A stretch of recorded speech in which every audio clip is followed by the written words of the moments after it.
Imagine losing $1.6 billion and sounding pretty jazzed about it. Hey, everybody, I'm Steve Green with Bill Whittle and Scott Ott. This is Right Angle, brought to you by the members of BillWhittle.com. Gentlemen, defense giant Lockheed Martin, full disclosure, my wife used to work there, but not in many years, just reported a rare and huge quarterly loss of $1.6 billion. But CEO James D. Takelet sounded unfazed thanks to a magical, that was his word, by the way, magical classified aeronautics program that he says will create another quote, a game-changing capability for our joint U.S. and international customers.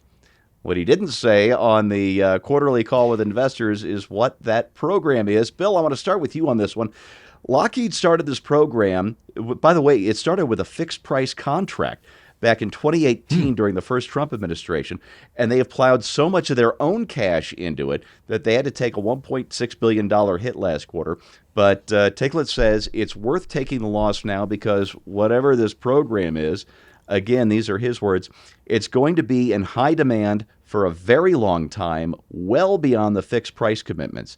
So, Bill, I gotta ask, what do you think this is? Are we looking at a AI drone swarm, global strike space plane, sharks with frickin' laser beams? What's your theory? Well, I'm kind of hoping that it's a series of small little caps that Donald Trump can fit over his fingertips and shoot bolts of lightning out of. That would be wicked cool. I don't know, and I'm glad I don't know. And well, I'm actually not. I'd really love to know. Yeah, me too. Look, my father told me this when I was a little kid. There was back in the olden days when you would drive the Florida Turnpike, there were 10,000 different, attractions. There was Snake World and Donut Kingdom and all. And one of the things they had on display there was the Boeing SST mock-up, full-scale Boeing 7777, I think it was, and we were looking at this incredible machine that was never built because Congress, basically said, no, you can't fly it over the U.S. And my dad said, look, Bill, you're either moving forward or you're moving backward. And I never really forgot that. Our technological edge is essential. China is very good at spying. And the problem with spying is, obviously, we pay for the research and development, and they get the benefits essentially for free. But if your entire defense posture is to spy on the United States, that means you're always a generation behind, maybe two, because by the time you've managed to recover the technology that was used to build the hardware in the first place, the time it takes you to reverse engineer all this stuff, you're behind the curve. So spending on advanced defense projects, I'm in favor of.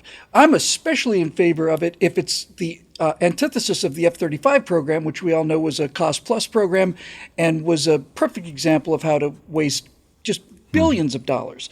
The fact that Lockheed Martin has said, yeah, we had to pitch in a billion, $1.25 billion or yeah, 1.6, big money. So the fact that they had to dig into their own deep pockets for $1.6 billion in order to save that $1.6 billion being charged to the taxpayer, which is what would have happened in a cost-plus contract, which Donald Trump negotiated fixed price contract. If Lockheed Martin is saying this technology is well worth us going into our pocket for that, that's telling me a bunch of good things. It's telling me, number one, they're trying to keep it on budget, on schedule, because it's coming out of their pocket and they want to deliver this thing. They're telling me they think it's worth the money. And they're telling me that they think it's good not only for us, but for our defense partners around the world. We have got to. This is an absolute must. The defense, not only does the United States defense have to remain the most technologically advanced in the world, all of those technologies bleed out to the American high-tech sector. All of it. Manufacturing, materials, things that you need to do to make a Mach 6 or a Mach 7 or a Mach 8 aircraft, all of that metallurgy, all of the different jet engine technology, all of that stuff's going to bleed out into the commercial sector, the non-defense sector. But I happen to think this is a non-accidental case of things returning to the kind of normal that got us so much progress in the 60s when now my only real concern is that there's so few players in the game. Back in the 60s, you had Northrop competing against North American, competing against Lockheed, competing against Boeing, competing against Douglas, competing against Hughes, all of it. But with that said, Steve, it sounds to me like good news, and I'm looking forward to the first rollout, whenever that may be, if it is in fact a rollout. Yeah, indeed. And, it's a great point about the competition we used to have. And we didn't used to build jets that had to last for 50 or 60 years. That's right. Which meant we could climb up that ladder faster instead of getting, billions and billions and billions into just this one thing that's got to last us for decade after decade. Scott, I want to ask you a similar question. Not what do you think it is, but what do you hope it is? Is it like the Navy's new sixth-generation stealth jet, a radically more powerful jet engine, a plasma rifle in the 40-watt range? What do you want to see? Well, I guess what I'm hoping it is not is a hyperballistic nuclear scramjet accounting trick. Because that's my primary concern here. Anytime I hear somebody, and I understand, and Bill is right, we need to have secret programs and we need to not chatter about them. But anytime I hear a government contractor going, "Don't worry, we got this all under control, and it's going to pay itself back in spades, and you're going to be glad that we did this." What I'm hoping it is, and without being technology specific, because I'm not allowed to tell you the things that I know, but what I hope it is something that is so frickin' intimidating that our enemies will not be tempted. Yep. To challenge us. And it's interesting because years ago I had a friend whose wife worked for a defense contractor, and I was at their house once having dinner, and I said, "What do you do?" It's just a question you ask people, like, "What do you do?" She goes, "Well, I work for a defense contractor." And I said, "Oh, well, what kind of work do you do with that?" And she said, "I can't tell you." And I said, oh, is it some sort of secret kind of thing? And she said, "Well, it is, but the reason I can't tell you is because I don't know." And I said, "What do you mean you don't know?" And she said, "I go into work and I do something every day, but I don't know what it's part of. It's part of this larger something or other, and I don't know how it's connected with the other things." So she's working on her discrete slice of the project, but doesn't really know what it's going to go into. And somehow, a handful of people have to coordinate all of those operations, a handful of people who do know. So, yeah, I mean, obviously, I don't think humanity is going to stop wanting to war with each other anytime soon.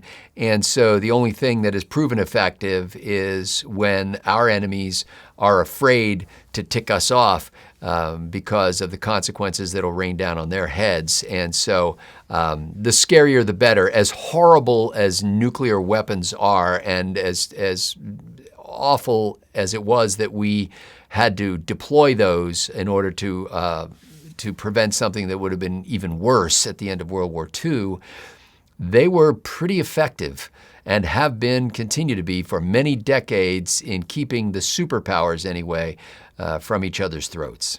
Can I add something there just real quick? First of all, nuclear weapons will have kept the civilizational clash of level of peace, kept it for 80 years come August 6th.